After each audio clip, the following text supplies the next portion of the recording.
बिस्मिल्लाहिर्रहमानिर्रहीम। आज से हम एक नए कोर्स का आगाज करने जा रहे हैं जिसका नाम है जावा। और सबसे पहले हम अपने पिछले कोर्स में हमने C++ और ऊप के बारे में देखा था कि C++ को हम किस तरह यूज करते हैं, और फिर उसके बारे में हमने देखा था कि हम ऊप को किस तरह यूज करेंगे। उसके बाद हम आज से स्टार्ट करेंगे जावा के बारे में कि जावा क्या होती है, हम इसको किस तरह इस्तेमाल करते हैं। उससे पहले ये मेरी वेबसाइट है, आप इसको विजिट कीजिए और उसके बाद मेरे चैनल को सब्सक्राइब करिए ताकि आपको लेटेस्ट जो भी मैं वीडियो अपलोड करूं उसके बारे में आपको पता चलता रहे और आपको वो मेल पे आपको उसके बारे में आपको पता चल जाए कि कौन सी नई वीडियो अपलोड हुई है। उसके बाद फिर ये मेरा कॉन्टेक्ट नंबर है, ये जीमेल अकाउंट और फेसबुक अकाउंट। अगर जब मैं आपको कोई चीज काम करवा रहा हूँ या कोई प्रोग्राम वगैरह बनाएंगे या अगर आपको किसी कंसेप्ट की उसमें समझ नहीं आती तो आप मुझे कॉन्टेक्ट नंबर के जरिए मैसेज कर सकते हैं, जीमेल पे भी कर सकते हैं या फेसबुक पे। आप इन तीनों में से मुझे कॉन्टेक्ट कर सकते हैं तो मैं आपको उस क्वेश्चन का या उस का आंसर दे दूंगा। अब सबसे पहले हम चलते हैं कि हम जो हमारे पहले 18 लेक्चर होंगे हम उसमें क्या कुछ डिस्कस करेंगे।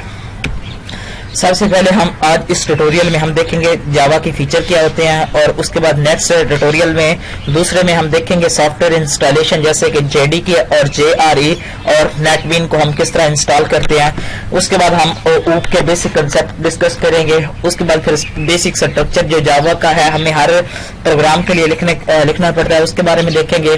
फिर हम उसका एक छोटा सा बिल्कुल हम उसमें एक छोटा सा प्रैक्टिकल करेंगे कि उसमें हम छोटा सा एक मैसेज वगैरह डिस्प्ले करवाएंगे।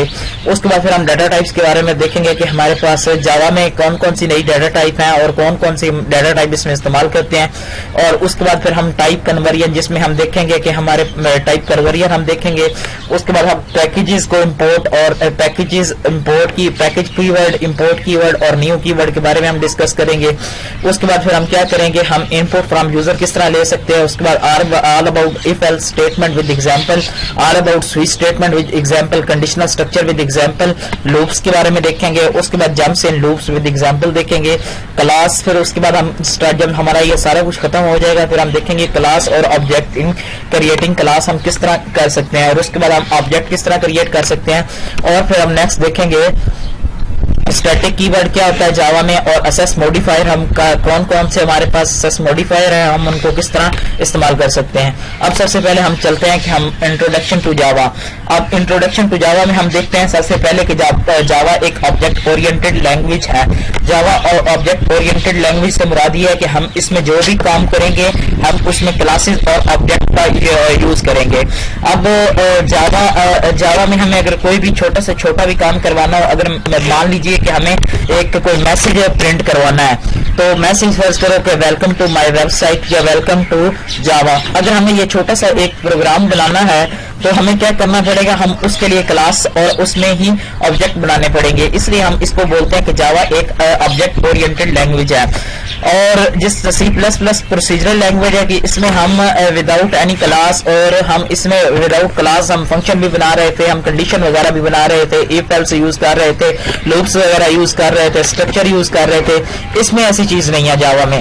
जावा में हमें जो कुछ भी अगर हमने लूप्स वगैरह बनानी है या हमने कंडीशंस वगैरह अप्लाई करनी है या कोई डाटा टाइप्स वगैरह बनानी है तो हमें क्या करना पड़ेगा कि हमें जावा में क्लासेस वगैरह डेवलप करनी पड़ेगी।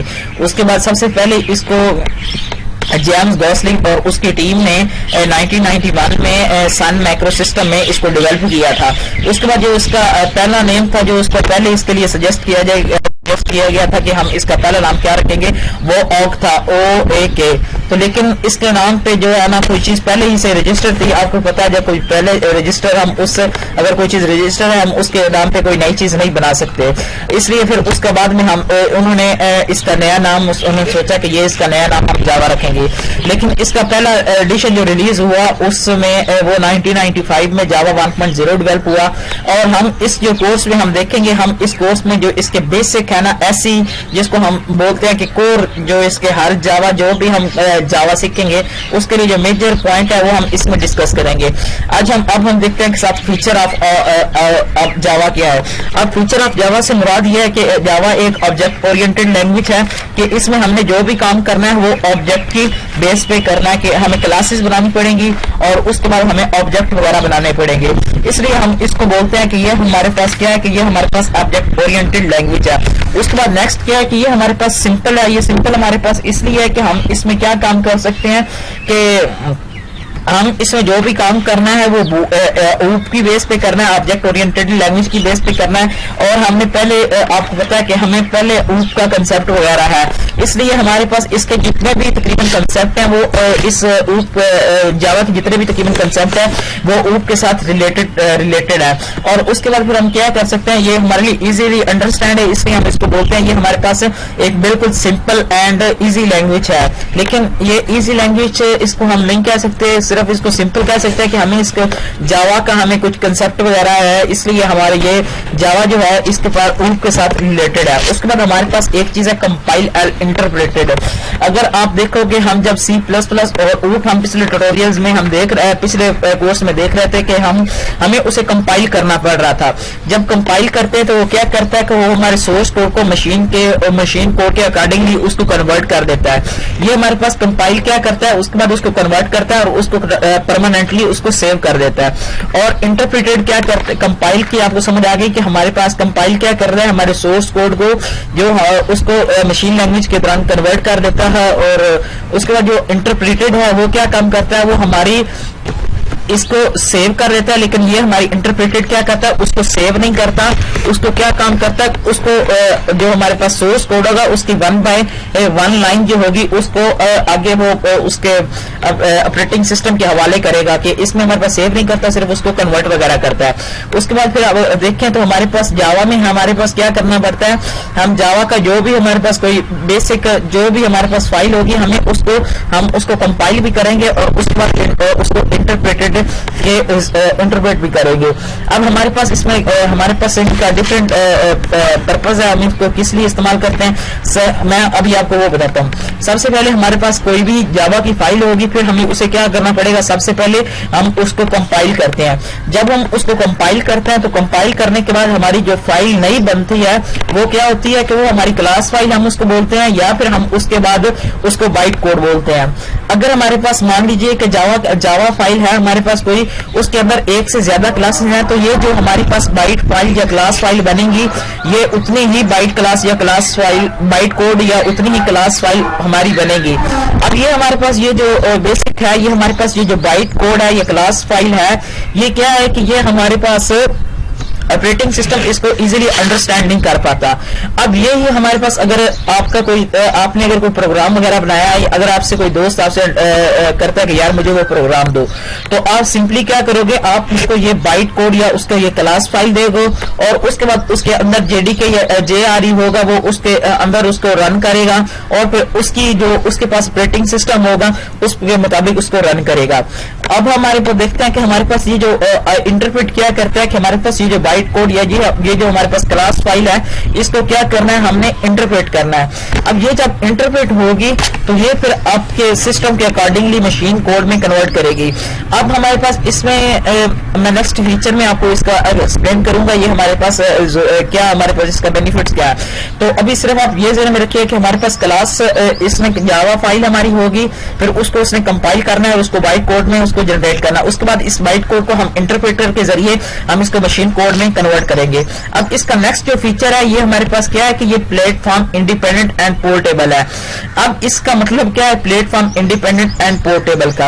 अब हमारे पास अगर देखें कि हमारे पास जो सबसे पहले क्या हो रहा था कि ये जो हमारे पास हमारे पास डिफरेंट ऑपरेटिंग सिस्टम है, जिस तरह मैक, लाइनक्स और उसके बाद मैक सिस्टम और विंडो सिस्टम वगैरह है, तो हमें जब हमें प्रोग्राम वगैरह लिखना पड़ता तो हम हर ऑपरेटिंग सिस्टम के लिए हमें अलग अलग लिखना पड़ता। लेकिन जावा में ऐसा नहीं है। जावा में हमें क्या करना पड़ता है कि हमें एक ही प्रोग्राम हम उसको लिखते हैं और उसके बाद फिर हम उसको किसी भी मशीन पे रन कर सकते हैं। ये जो फीचर है कि प्लेटफॉर्म इंडिपेंडेंट ये किसकी वजह से है, ये due to compiler and interpreter, इसकी वजह से ये हमारे पास ये प्लेटफॉर्म इंडिपेंडेंट समझा जाता है। इसमें हमारे पास क्या होगा कि हमारी जो जावा की फाइल होगी उसको हम एक दफा कंपाइल कर लेंगे, वो जो हमारे पास क्लास फाइल होगी या हमारे पास बाइट कोड होगा, हम उसको आगे हम किसी भी ऑपरेटिंग सिस्टम पर, लाइनक्स पर या विंडो ऑपरेटिंग सिस्टम पर या यूनिक्स वगैरह पर उसको रन कर सकते हैं।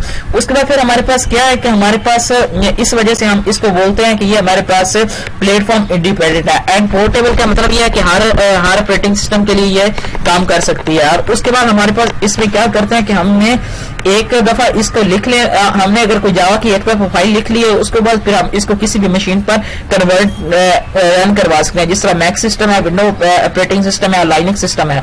उसके बाद हम नेक्स्ट चलते हैं कि हमारे पास इसमें जिस तरह हमारे पास कोई भी लैंग्वेज है उसका कोई ना कोई प्रिंसिपल होता है। अब जावा का एक बहुत इंटरेस्टिंग प्रिंसिपल है जिसकी वजह से यह बहुत मशहूर है, जिसकी वजह से हम इसको बहुत ज्यादा यूज करते हैं। उसका ये हमारे पास प्रिंसिपल है कि हमने सिर्फ वंस राइट रन एनीवेयर, कि हमने एक दफा जब इस जावा की किसी फाइल को लिख लेना, उसके बाद हम इसको किसी भी ऑपरेटिंग सिस्टम पर इसको रन करवा सकते हैं। अब हम इसका नेक्स्ट फीचर देखते हैं कि इसका क्या फीचर है, कि इसका एक फीचर है कि डिस्ट्रीब्यूटेड। अब डिस्ट्रीब्यूटेड से क्या मतलब है कि हम जो हमारा जावा से हम कोई एप्लीकेशन वगैरह बना के हम उसको वेब पे इजीली रन करवा सकते हैं। उसके लिए हमारे पास क्या है कि हमें जावा में हमें .NET पैकेज दिया है, जिसकी वजह से हम ये जो हमारी जो जावा की फाइल होगी या जावा की एप्लीकेशन होगी वो हम रन करवा सकते हैं। अगर हमारे पास ये जावा हमारे पास सिक्योर है, वो हम देखें आगे, इसकी वजह से हमारे पास ये जो ऑनलाइन ये हमारे ऑनलाइन करते हैं, जो पैसे हम लेते देते हैं, तो ये हमारे इसके पीछे जो कोडिंग वगैरह हुई होती है वो जावा की होती है, क्योंकि जावा एक सिक्योर लैंग्वेज है। इसलिए हम क्या करते हैं कि हमारे पास अगर जावा कोडिंग वगैरह जावा हमारे पास क्या होती है कि हम इसको वेब पे भी रन करवा सकते हैं। उसके लिए जावा में हमारे पास .NET पैकेज है। अब पैकेज के बारे में हम अपने आने वाले ट्यूटोरियल में देखेंगे, और उसके बाद फिर हम इसका जो इसमें मल्टी थ्रेडेड है। अब हमारे पास थ्रेड क्या है, बेसिकली हमारे पास अगर हमने कोई टास्क परफॉर्म करना है तो उसके लिए जो सेट ऑफ प्रोग्राम है वो हमारे पास थ्रेड कहलाते हैं। मसलन कि आप देखें कि हमारे पास अगर हम कोई चीज डाउनलोड कर रहे हैं, उसके साथ हम क्या कर रहे हैं, हम कोई चीज सुन रहे हैं, और उसके बाद फिर हम साथ ही क्या कर रहे हैं कि हम वीडियो गेम्स भी खेल रहे हैं। तो इससे क्या हो रहा है कि ये हमारे पास डिफरेंट टास्क है, कि डाउनलोड एक अलग टास्क है, गेम खेलना एक अलग टास्क है, कोई सुनना एक अलग टास्क है। तो हम जो कोड लिखेंगे तो हमारा जो प्रोग्राम होगा जो ऐसा काम करने के लिए जो ऐसा काम से करवा रहा है उसको हम थ्रेड बोलते हैं। अब थ्रेड हमारे पास मल्टी थ्रेडेड क्या होता है कि हमारे पास हम जो डिफरेंट टास्क एक ही टाइम पे परफॉर्म कर रहे हैं वो हमारे पास इस मल्टी थ्रेड की वजह से हम उसमें कर रहे हैं। इसमें हमारे पास जावा ने हमें java.lang का पैकेज हमें प्रोवाइड किया, जिसकी वजह से हम थ्रेड वगैरह क्रिएट कर सकते हैं। उसके बाद आप देखो कि हमारे पास इसमें आप एक और चीज है, मेरे को कि थ्रेड हमारे पास क्या होता है कि हमारे पास एक हम अगर ये हमारे पास एक क्यूब में लगा देता है उसको, हमारे पास जितना भी डेटा है, और उसको एक इंटरवल के बाद उसको प्रोसेस करता रहता है। लेकिन हमें देखें तो हमारे लिए वो कंटिन्यूअसली हमें वो हम कंटिन्यूअसली इसको देख रहे हैं कि हमारे पास ये चलता जा रहा है। लेकिन बैकएंड पे असल में क्या हो रहा है कि प्रोसेसर इतनी जल्दी से उसको प्रोसेस कर रहा है कि हमें ये नहीं महसूस हो रहा कि ये अभी आहिस्ता हो रहा है, ये क्या हो रहा है कि रुक के हो रहा है। लेकिन वो प्रोसेस उसको वन बाय वन उसको क्यू में लगा के उसको थोड़े टाइम पे उसको प्रोसेस कर रहा है। उसके बाद ये उसका नेक्स्ट फीचर है वो हमारे पास क्या है कि हमारे पास डायनेमिक। अब डायनेमिक इसमें क्या करते हैं कि हमारे पास जो ऑब्जेक्ट का बिहेवियर है हम उसको रन टाइम पे इंप्लीमेंट कर सकते हैं। उसके बाद हमारे पास इसमें एक और ये हमारे पास कि हम इसका जो एक और है कि डायनामिक है, इसका एक तो डायनामिक से मुराद क्या है कि हम इसको रन टाइम पे इसको इंप्लीमेंट कर सकते हैं। अब सिक्योर हमारे पास क्या है कि ये हमारे पास बाइट कोड रिड्यूस कर रहा है, इस वजह से हम इसको सिक्योर बोलते हैं कि हमारे पास जब हमारे पास हमको रन वगैरह करवाएंगे तो वो उसका क्या करता है कि उसको पहले वो चेक करता है हमारे पास बाइट कोड को, फिर उसके बाद हमारे पास वो रन करता है। और उसके बाद इसमें हमारे पास ये हम इसको सिक्योर एक और वजह से भी हम बोल सकते हैं कि जिस तरह C++ में हम पॉइंटर बोल रहे थे, वो इसमें पॉइंटर बेसिकली क्या करता है, वो एड्रेस को रिप्रेजेंट कर रहा है। इसमें हमारे पास ऐसा काम नहीं है, इसमें हम पॉइंटर यूज नहीं करते, और इसमें हम यूज करते हैं रेफरेंस वेरिएबल या ऑब्जेक्ट हम उसको बोलते हैं। उसके बाद इसका जो नेक्स्ट है वो गार्बेज कलेक्टर है। हमारे पास गार्बेज कलेक्टर अब हमने C++ में या ऊप में देखा होगा कि हम क्या करते हैं कि हम न्यू कीवर्ड के जरिए हम पॉइंटर को डायनामिकली میموری ایلوکیٹ کرتے ہیں. اس کے بعد جب تک اگر ہمارے پاس اس آبجیکٹ کا کام ختم ہو گیا تو ہم اس کو کیا کرتے ہیں کہ ہمیں ڈیلیٹ کی ورڈ کے ذریعے ہمیں اس کو ختم کرنا پڑتا ہے. یہ یوزر نے خود کرنا تھا. لیکن اس میں ہمارے پاس جاوا میں کیا ہے کہ گاربیج کلیکٹر ہے. یہ گاربیج کلیکٹر بیسیکلی کام کیا کر رہا ہے, یہ خود بخود اس کو جو ہمارے پاس جب آبجیکٹ کا کام ختم ہو جائے گا جو اس کا ڈیٹا ہے وہ اس کو خود بخود ہی ختم کرتا جا رہا ہے. یہ تھا اس کے لیے ہمارے پاس C++ میں ہم ڈیلیٹ کی ورڈ اس کا یوز کرنا ضروری تھا. اس میں اگر یاد نہ بھی آپ کو رہے تو وہ کیا کرتا ہے, جاوا اس کو خود بخود ہمارے پاس آبجیکٹ کا جو ڈیٹا ہے وہ اس کو ختم کر دیتا ہے. یہ تھا ہمارے پاس کہ ہم کس طرح یہ جاوا کی بیسک تھیوری اور اس کے فیچر وغیرہ ڈسکس کی ہے. ہم اپنے نیکسٹ ٹیوٹوریل میں انشاءاللہ دیکھیں گے کہ ہم JDK اور NetBeans کو ہم کس طرح انسٹال کر سکتے ہیں. تب تک کے لیے اللہ حافظ.